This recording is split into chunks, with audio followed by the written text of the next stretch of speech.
Hi, this is Graphically Alex coming at you with all things fat related. If that's something that interests you, please subscribe. I'd love to have you. So, what I've noticed is that Wicked has hit the Fatosphere, where there are some people talking about shaming people who are thinner. And I just want to watch this because I think it's an interesting phenomenon, as I feel like the Fatosphere is not united, where some will happily shame, some will not. And I just want to see like what's going on. I feel like I don't know. I just want to watch this. So let's see what she says. I can't watch the whole thing because it's a little bit too long. It's like 3 minutes. But let's hear a basic Fatosphere opinion about the discourse surrounding Wicked.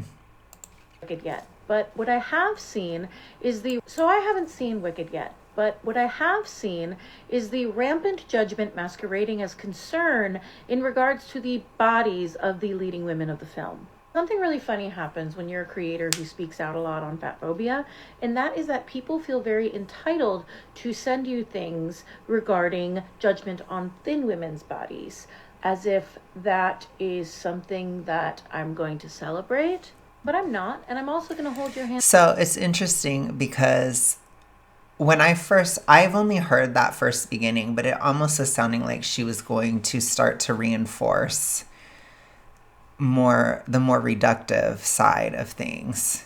So let's see what she says. And when I say this, if you think that the judgments on fat women's bodies and the judgments on thin women's bodies aren't two sides of the same patriarchal coin, then you haven't been paying attention, and I'm going to need you to get your critical thinking level up. Sit on that for a second while I'm a little... Yes. So she's now reinforcing the idea that I don't know how to say it because YouTube is super touchy, but to not be big enough is on the same side of the coin as being too big.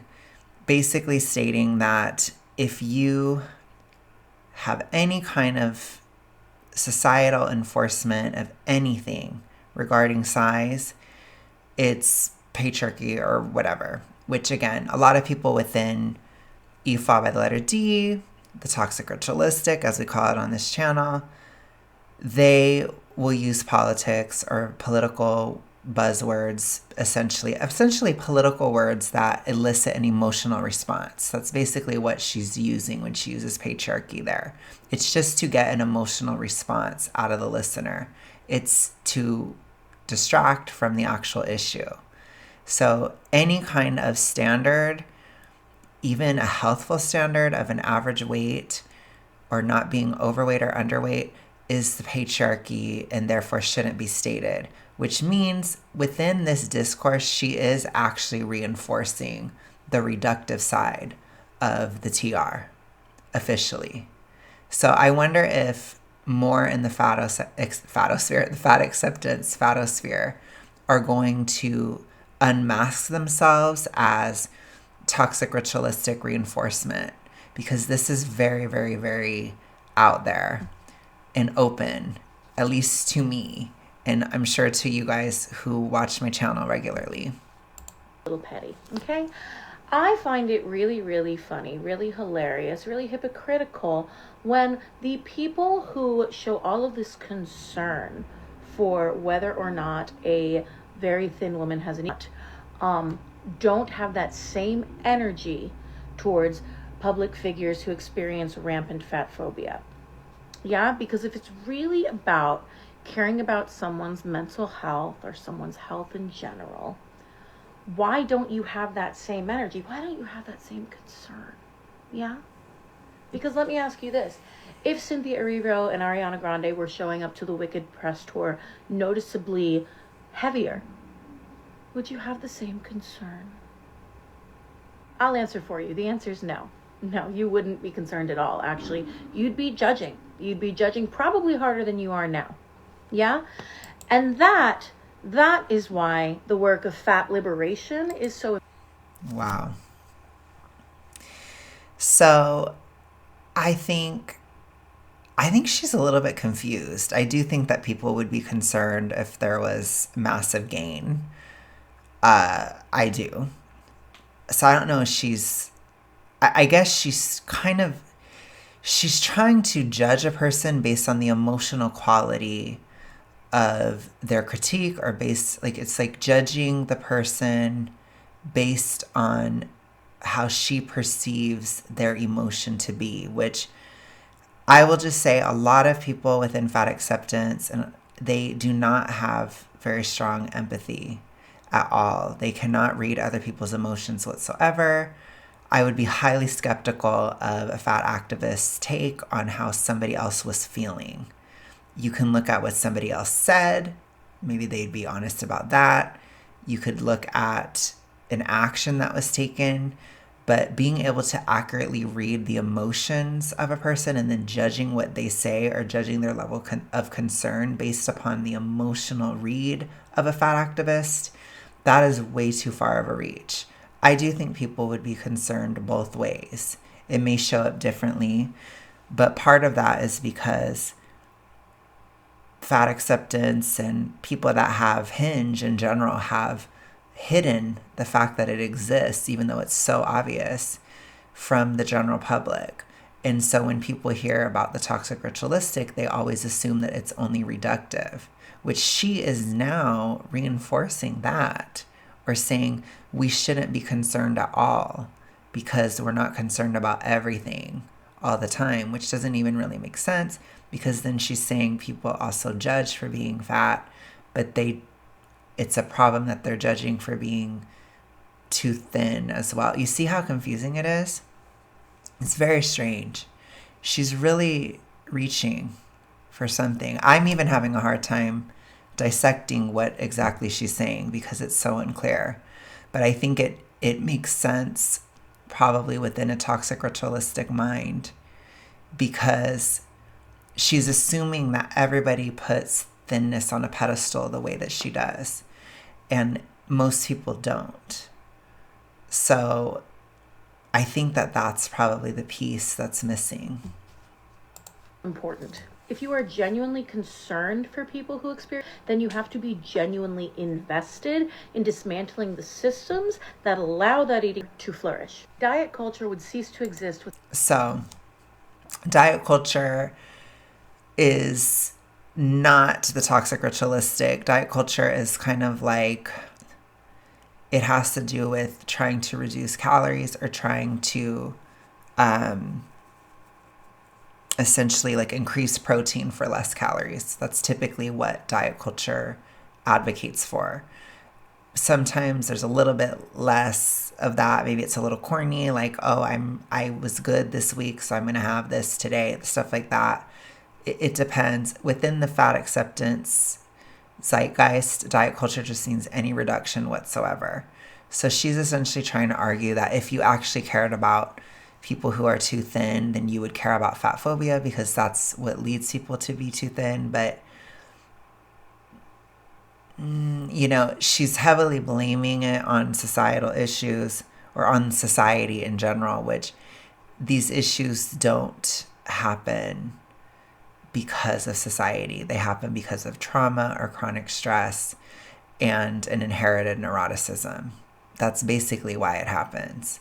It doesn't happen to everybody who's neurotic, but if you are, you're at risk for this to develop if you're put through extreme stress or trauma.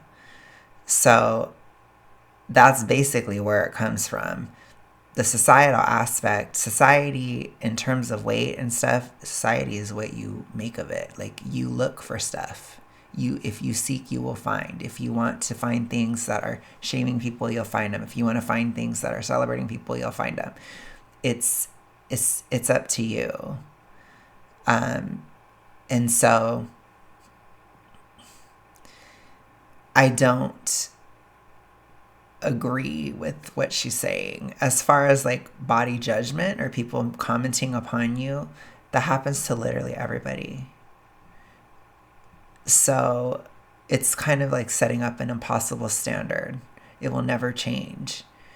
And it's a way to displace blame and accountability for your toxic ritualistic issues onto society, because you're setting an impossible standard that society will never achieve, aka nobody ever judging anybody's body for any reason. That will never happen. So therefore, you don't have to recover. That's basically what she's advocating for. She definitely has problems. I'll put it to you that way. I can tell, because she's not making much sense. She really thinks she is, but she's not. Without fat phobia. Body dysmorphia would cease to exist without fat phobia. No, because these things happen internally. They are a mental illness. So no, there is no standard where if reality lined up a certain way, somebody who is delusional will not be delusional, or somebody who develops a delusion will not end up being delusional. That doesn't happen. People can have the toxic ritualistic even being incredibly disagreeable, even being avoidant, even being people who don't watch media. People can still develop these things. Like, it has nothing to do with media. Media is just often used as a scapegoat. And there are a lot of people in media who have these issues. So they will reinforce using media. But again, people will reinforce in person. People will reinforce privately. Like, people reinforce all the time within these issues. There is a social component to them, but it's not society's fault. It's not really, it's something that people fall into. You slip into it, kind of. But at the end of the day, it's up to you to get out of it. It's not up to society for you to get out of your own delusion. You need to see the light. You need to see the truth. And then you need to accept the truth and move forward.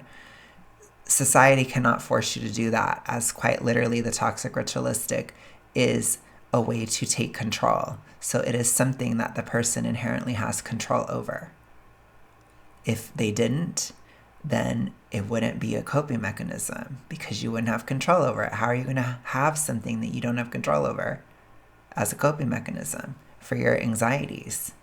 It doesn't make much sense, especially considering within the toxic ritualistic, there really is not a substance abuse issue that could turn into a full-blown physical addiction. It doesn't work that way. It has to do with the ritual. It has to do with the repetition. It has to do with the mindsets. It has to do with staring at the mirror. It has to do with certain behaviors and shifting the way that you're consuming over and over again, and all these different things, and then building an entire worldview over it, and then pushing that onto everybody else. Society isn't going to save you from this. Society can reinforce it, and society cannot reinforce it. I always advocate that we don't reinforce, but you're literally reinforcing. It's awful. Or if you dismantle fat phobia, you dismantle body dysmorphia. No, because it doesn't work, especially in terms of Hinge. It doesn't work.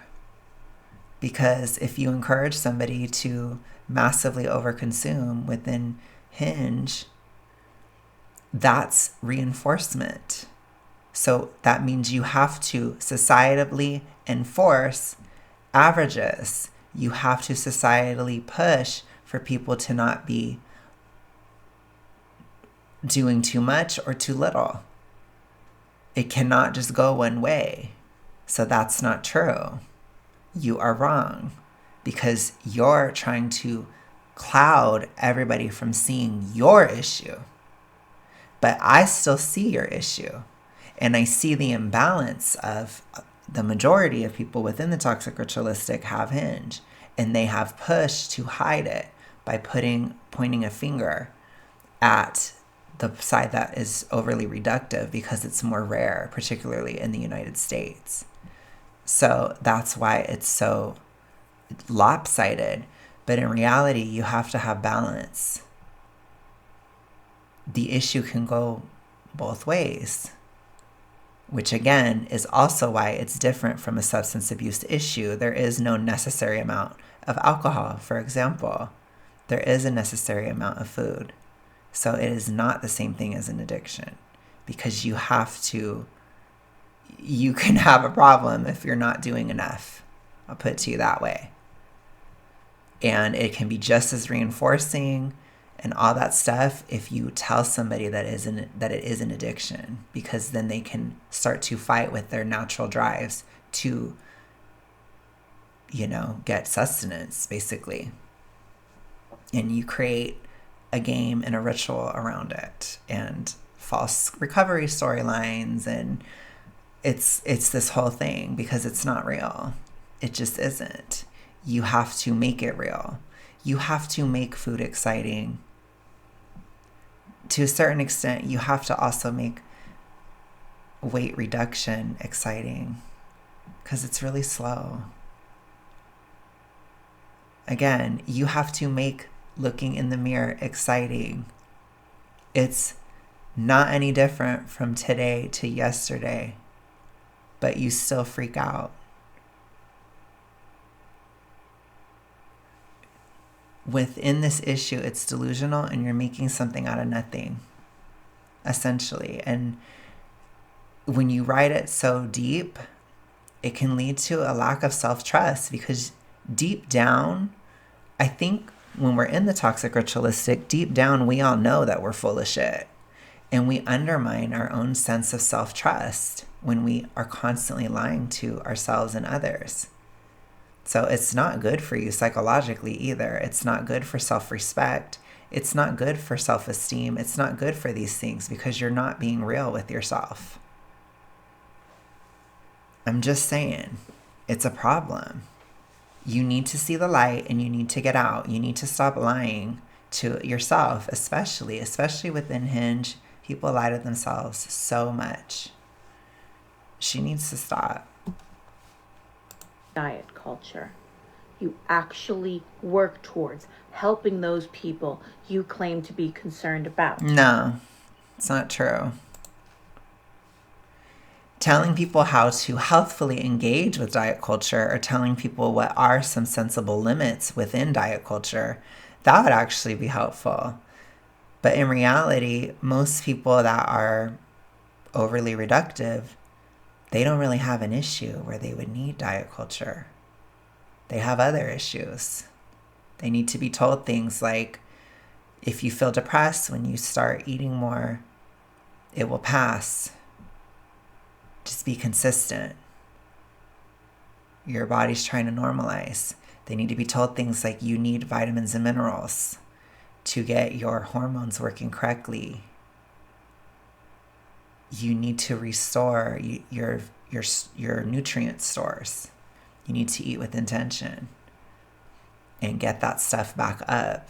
Get your dopamine and serotonin regulated through getting the nutrition that you need consistently for 6 months. That's what somebody who's overly reductive would need to hear. Then you're going to feel better and stop obsessing. But you could tell everybody to stop obsessing within the TR, all of them, all around. Stop obsessing with how you look. Stop obsessing. If you need to just cold, I tell people all the time on my channel, just when you're starting to get out of it, limit the time that you look in the mirror, limit it to 10 minutes or less the entire day. If you could even do 5 minutes. So it's just move on. Quick. Think of it like touching something hot. If you just touch it for a second, it's okay. If you sit there, stare at the mirror, then you start to burn yourself. Okay? So think of it that way. Just, okay, I'm okay. My makeup looks okay. Or I look fine today, or whatever. And then try to be unemotional about it. Because remember, you're not that different from yesterday. Let's not, let's stop the bullshit. Okay? And let's bring it on home. What created fat phobia? The patriarchy. Yeah. Okay. I mean, I don't even really want to unpack that. Like I said, it's just toxic ritualistic reinforcement. She's using politics and emotional political buzzwords, which can be used all over this political spectrum. There's also religious things that people have used. There's a lot of things that people will use. So it's not even that important. Simply a means of control, specifically of controlling women. So I think that the toxic ritualistic is a means of essentially pretending or convincing yourself that you have control over something that you don't, or trying to get control when life is crazy. So I think that's a projection, basically, is what I'm saying. I'm not saying your concerns for the women of Wicked are not unfounded, okay? I'm not saying they're unjust. But if you're finding yourself concerned for those women and assuming But you're trying to shut down communication over it. So I think you're being dishonest. They have any disorders don't have a particular look, by the way, but I digress. That's not true. They all do. That's a huge lie. That is so dumb. People who have experience with them, they can all tell. All of them. Everybody can tell. Just like me, I can tell. I can tell you have it going on. I can tell. And there is definitely a physical look to Hinge. But especially the look plus the mouth and what's coming out of it, to me, it's more obvious than you could ever imagine. It's so obvious when I hear stuff like this. If you find yourself feeling those concerns, I want you to really ask yourself, when's the last time you uplifted a fat person and supported a fat person? That has nothing to do with that. Again, we don't even necessarily, I mean, I'm not going to speculate too much about like Ariana, but we don't know if both of them have that issue. I'm not going to speculate because I'm just not super involved. I've heard some of your guys' speculations. A lot of people think there could be some stuff going on set and things like that. I mean, people are like, what the hell is going on? You know, which I understand. They are acting weird. But everybody's just kind of speculating.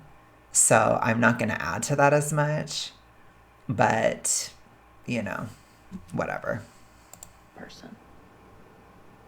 Really. Come on over to Fat Liberation, kids. The water's fine, yeah? And remember, when you weigh more, you literally defy gravity more. I'm done. Oh, that was cheesy. That's not even true.